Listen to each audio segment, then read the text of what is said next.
Anderlecht qui perd des points à Louvain, le Standard qui se relance dans la course au titre et tout reste à faire en Play-off 2. Bienvenue dans Score Super League Highlights.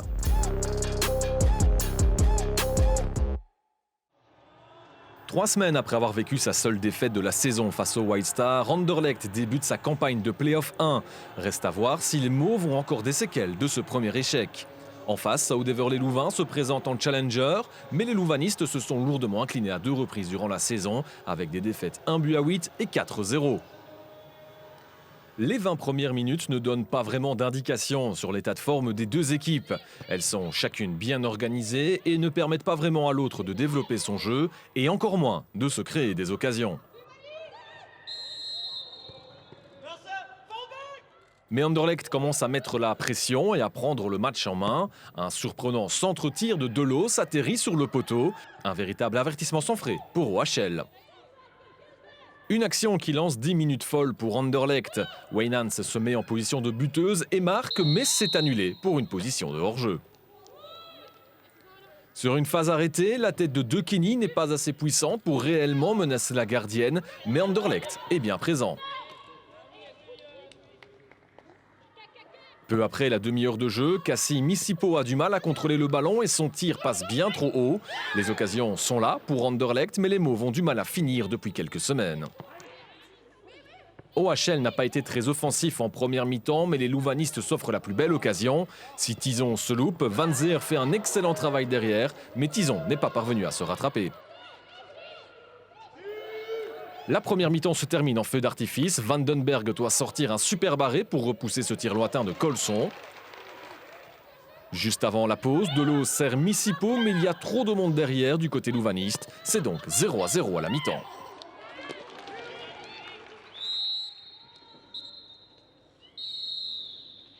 En deuxième période, Soudeverley-Louvain tente d'apporter quelque chose de plus offensif. Mais c'est pourtant l'organisation qui continue de primer. Ce qui est nécessaire car Anderlecht continue de pousser pour marquer le but. Mais les Mauves ne marquent plus aussi facilement qu'avant. Ce tir de Willard n'est pas assez puissant. Duel ensuite entre Janssens et Colson dans le grand rectangle. Colson tombe et l'arbitre Otten siffle le penalty. Sur le ralenti, on voit effectivement le léger contact, mais la sanction semble assez sévère. C'est Vatafou qui va tirer le penalty, mais c'est mal tiré et Vandenberg plonge du bon côté. Le score est toujours de 0-0. Ze hadden een kans met die penalty en dan denk je, oh nee, gaat nu die 0-1 vallen. En Louise doet dat heel goed en we zijn de keepster toch dankbaar dat ze die gepakt heeft. Les Anderlechtoises prennent conscience qu'elles pourraient perdre des points si elles ne trouvent pas rapidement le chemin des filets. Elles mettent de nouveau la pression, mais ce tir de Wijnands passe au-dessus. Monté au jeu, Tullings tente sa chance à son tour, mais c'est sans danger pour OHL. Dans les dernières minutes, Tessa Willard tente de servir Tine De Kenny, mais c'est un peu trop haut. Leuven parkeerde goed de bus, dus het was moeilijk om erdoor te komen. Ze stonden met veel man voor de box, dus het was moeilijk om die voorzetten te geven. Of het was moeilijk om die laatste pas ertussen te geven, omdat zij zo kort tegen elkaar stonden. We wisten inderdaad dat we vandaag geen gemakkelijke wedstrijd gingen hebben. Zeker hier op een dreef, groot veld. Speelt een beetje in het voordeel van Anderlecht, denk ik. En dan heeft hij inderdaad veel met die lange bal gewerkt, flanken aangespeeld en dan kwamen die voorzetten er. En dan moesten we elke keer weer 100%, misschien al 200% klaarstaan om deze bal te verwerken. En zo hebben mijn verdedigers hun werk gedaan en ben ik ook een paar keer moeten komen helpen. Le dernier moment chaud arrive dans la dernière minute lorsque Van Hammel arrive sur le ballon avec le pied plus haut au duel avec De Treuer. OHL réclame un pénalty mais ne l'obtient pas. C'est finalement sur un score nul et vierge que la rencontre se termine. De quoi mettre en confiance OHL et poser quelques questions à Anderlecht. On sait qu'à partir du moment où les playoffs sont en route, que tous les matchs seront très difficiles. Le fait aussi que l'on ait marqué énormément de buts dans la première partie de la compétition, les équipes ont changé tout à fait leur style de jeu. Ils attendent patiemment que l'on commette une erreur derrière pour essayer de se créer une occasion de but. Et nous, on se crée des occasions, mais on ne marque pas pour l'instant. Donc Oui, c'est dommage. Ik denk niet dat we onze ambities moeten aanpassen. Ik denk hier was vooral de bedoeling van kijken wat we eruit kunnen halen en hoe dat we eigenlijk een strobeet in de weg kunnen leggen. En ik denk dat we gewoon de volgende wedstrijd op dezelfde manier moeten gaan analyseren. Er zijn een paar ploegen, ik denk Gent is de ploeg in vorm momenteel, dus dat is ook weer uitkijken van wat willen we daar tegen doen. En wedstrijd per wedstrijd aanvangen. Voor ons was play-off 1 eerste doel. Die vierde plek, dat blijft nu het tweede doel. En is het beter en daar moeten we dan van genieten op dat moment.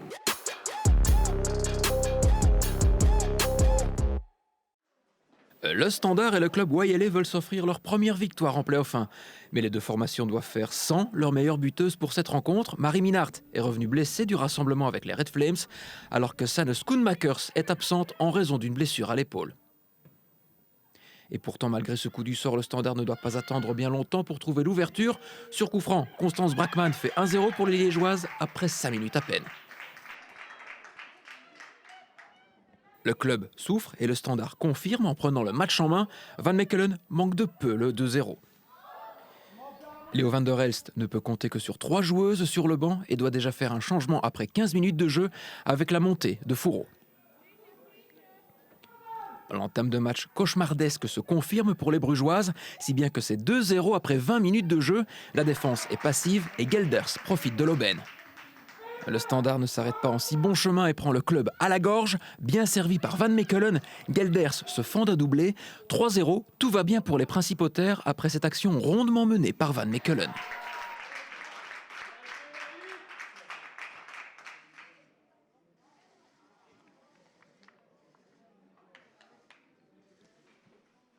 Les Brugeoises sont totalement hors sujet et Léo van der Elst doit se rendre à l'évidence. Er is van alles geroepen. Ik vond vooral de mentaliteit niet goed. En ik vind, je kan de mindere zijn op een veld. Dat kan altijd. Er zijn ploegen die beter zijn dan wij, dat is duidelijk. Maar je moet er wel je hoofd voor leggen. En dat heb ik bij sommigen niet gezien tijdens de eerste helft. En ik heb ook ze bij naam genoemd. Omdat ik vond dat het een moment was, ook naar andere speelsters toe, om te zeggen wat mij op de lever lag. La soufflante de l'entraîneur brugeois semble porter ses fruits puisque le club s'offre la première occasion au retour des vestiaires. Le Standard reprend rapidement le contrôle, mais ce n'est pas aussi facile qu'en première période. Si à 3-0, on peut se permettre l'un ou l'autre raté, le Standard doit rester sur ses gardes, comme le prouve ce tir de Guns.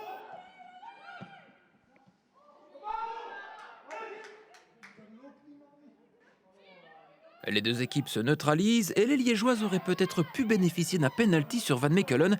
L'arbitre reste pourtant de marbre et la Red Flame n'arrive pas à y croire. Ik neem de bal aan en die doet gewoon los en schaar, waardoor ik mijn evenwicht verlies. Anders trap ik die bal gewoon binnen en dat is heel jammer, want dat is niet de eerste keer en dat brengt gewoon heel veel frustratie met zich mee. De l'autre côté, c'est bien le club qui obtient un penalty. Après une remise en jeu, Van Kersbilk subit une petite faute. Van Mechelen, remplacé entre-temps, ne comprend pas. Guns ne tremble pas et transforme le penalty pour faire 3-1, un but qui sauve l'honneur pour le club qui enchaîne toutefois une 6e défaite de rang. Cette victoire permet au Standard de revenir à 3 points d'Anderlecht et ce, à une semaine du Classico qui aura lieu au Lotto Park. On va essayer de jouer pour gagner, pour aller le plus haut possible, le plus loin possible. Et pourquoi pas le titre, mais ça, je répète, ça se jouera la semaine prochaine. Si on gagne la semaine prochaine, on se relance complètement et puis tout sera possible.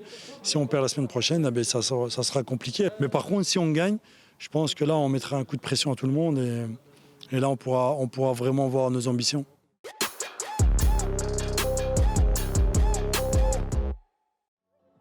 Woluwe se présentait face à Charleroi avec de nombreuses blessés, dont la gardienne Azel Engelen, au point que l'entraîneuse Audrey Demoustier, qui n'a plus joué depuis 2 ans, est elle aussi sur la feuille de match. Elle pourrait donc faire son comeback le temps d'une pige forcée. La semaine n'a pas été marquée que les blessures, mais aussi par les rumeurs de transfert, même si aucun nom n'a filtré pour le moment. On prépare l'avenir et ce sera important en tout cas d'avoir des renforts, surtout au niveau technique, parce qu'effectivement il y a certainement une base au sein de l'équipe, mais on doit être renforcé, ça c'est clair. Tant le White Star que Charleroi veulent se reprendre après avoir perdu leur premier match des Play-off 2 sur le score de 2-0. Mais les Zèbres ne vivent pas la même problématique liée aux blessures. De quoi leur donner le statut de favori pour, pourquoi pas, aller chercher une 2e victoire cette saison. Charleroi est d'ailleurs à l'initiative dès les premières minutes de jeu. La première occasion est pour Matavkova qui alerte Willems. La remplaçante d'Engelen doit tout de suite rentrer dans son match. Woluwe tente de rentrer petit à petit dans le match, mais la deuxième occasion de but est à nouveau pour les Carolo avec ce tir de De Silly. Le White Star n'y est pas physiquement et perd énormément de duels. L'équipe est en difficulté mais peut compter sur sa gardienne Willems pour empêcher l'ouverture du score. Mais Woluwe souffre. We tonen net dat tikkeltje minder positieve agressie en wilskracht. Charleroi was veel sterker in de duels, wilde ook precies meer. Wij wilden ook wel, maar we kwamen tekort. Le White Star continue de résister tant bien que mal, mais c'est très compliqué pour elle d'amener le danger. L'absence de joueurs comme Dinon, Sunen, Soubro se fait sentir et il ne reste pourtant que 10 minutes avant la pause. Les Zèbres se font de plus en plus pressantes dans les 16 derniers mètres. Un but maintenant poncturait la domination de Charleroi dans ce match, mais il ne tombe toujours pas. Et finalement, Ambre Collet se doit d'être vigilant sur l'une des rares offensives de White Star à la fin de la première mi-temps. C'est 0-0 à la pause. Malgré une première mi-temps compliquée mentalement et physiquement, c'est pourtant Bougard qui tente sa chance pour lancer la deuxième mi-temps du côté de Woluwe.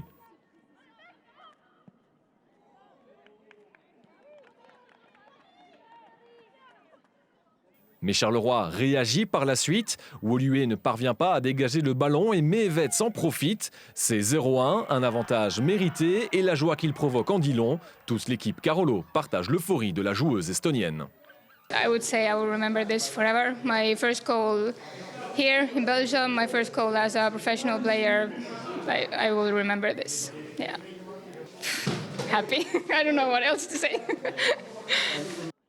Cependant, le White Star n'abandonne pas et réagit dans la foulée. Mais le tir de Geisbrecht se rebondit sur la barre transversale et ne retombe pas du bon côté. Manque de réussite pour les filles bruxelloises. Charleroi va passer tout proche de doubler la mise sur ce coup franc botté par Voss. Matavkova manque le cadre de peu. Après deux nouveaux changements, l'équipe B du White Star peine à garder le rythme. Woluwe fait son possible, mais Matavkova va sceller l'issue du match en doublant la mise pour Charleroi. C'est 0-2, le match est plié.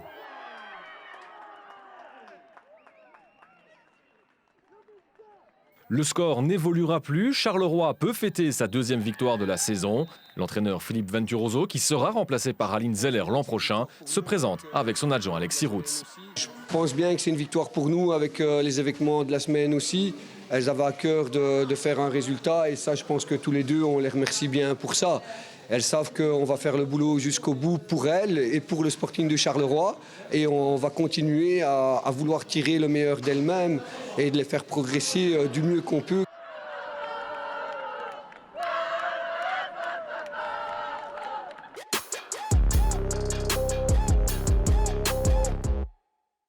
Et Genk lançait sa campagne de play-off samedi après-midi sous le soleil et sur le terrain de Zulte Waregem. Une rencontre qui pouvait potentiellement décider du leader de ces play-off 2. L'entraîneur Guido Brepoels abordait donc ce match face au SEV avec des intentions bien claires. Het is ook de bedoeling dat wij ook die willen winnen. Dus gaan we ook vandaag proberen hier ook te winnen. Maar aan de andere kant is het ook voor de verdere ontwikkeling naar volgend jaar toe. Dus er zijn heel veel jonge meisjes bij, die gaan ook de kans krijgen. Dus eigenlijk op twee dingen wedden. Mais en face, Zulte Waregem débutait également ce match avec un certain optimisme. Ik denk vandaag dat het vooral zal afhangen een beetje het geluk van de dag. Omdat die twee teams zien we de voorbije 2-3 wedstrijden geweest onder elkaar. Ook een beker van België, dat we toch wel gewacht zijn aan elkaar. Dus ik durf me daar niet over uitspreken, maar we gaan er wel alles aan doen om die overwinning te behalen. Thuis, wat dan nog niet lukt is in Zulte, wel in Waregem. Dus laat ons vandaag maar een keer de 3 punten hier halen. Le coup d'envoi de la rencontre est marqué par un certain déchet technique. Les deux équipes évoluent sensiblement au même niveau et il faut attendre la 27e minute de jeu pour enfin voir une première véritable action.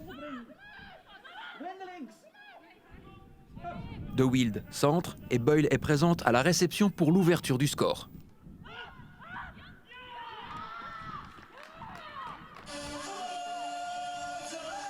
Mais Genk ne va pas laisser Zulte Waregem longtemps aux commandes du match. Duisters prend la profondeur et arrive seule face à la gardienne Meskart.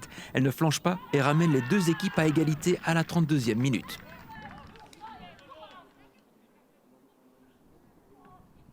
Juste avant la pause, le dribble de Rodgers donne des surfroides à Zulte, qui peut néanmoins compter sur l'excellente réaction de Meskart. C'est 1-1 à la pause. Je wilt altijd sowieso als eerste op voorsprong komen en dan krijgen we daar een stomme tegengoal die echt zeker te vermijden was. Dan is het toch wel heel belangrijk om de eerste helft toch meteen tegen te prikken en gelukkig dat we met een 1-1 konden rusten. Maar ik zeg het, we hadden eigenlijk al met een 1-2 of een 1-3 moeten gaan rusten, dan was het voor ons veel beter geweest vandaag. Au sortir des vestiaires, il faut attendre la 70e minute pour voir la seconde période se décanter avec cette faute de main de Camps. L'arbitre indique logiquement le point de pénalty et Camps écope d'une jaune au passage. Merkelbach ne flanche pas au moment de botter le pénalty. C'est 1-2 alors qu'il ne reste que 20 minutes à jouer.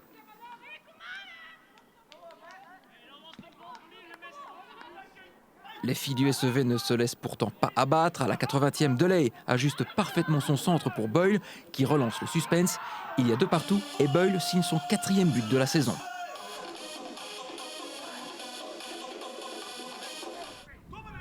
Zult veut absolument l'emporter et cherche à reprendre l'avantage dans les dernières minutes. Mais Vervac commet un excès d'engagement dans son duel avec Van Hout et reçoit son 2e carton jaune du match. Le SEV va devoir terminer la rencontre à 10.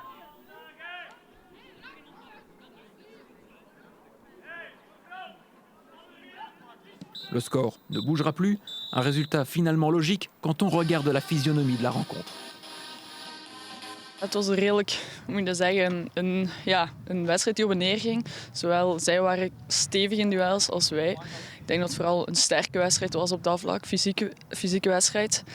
Maar we hebben allebei kansen gehad, allebei kansen laten liggen. En er is evenveel afgemaakt, dus het was inderdaad spannend tot de laatste minuut. Ik vond vooral dat het eerst meer gesloten was, dat we het moeilijk uitkwamen. En de tweede helft lagen we wat onder. We hadden het heel moeilijk om eruit te komen. Heel veel bij Genk hebben ze heel wat kansen laten liggen. Wij ook af en toe een kans hier en daar laten liggen. Maar ik denk wel dat een 2-2 een terechte score is.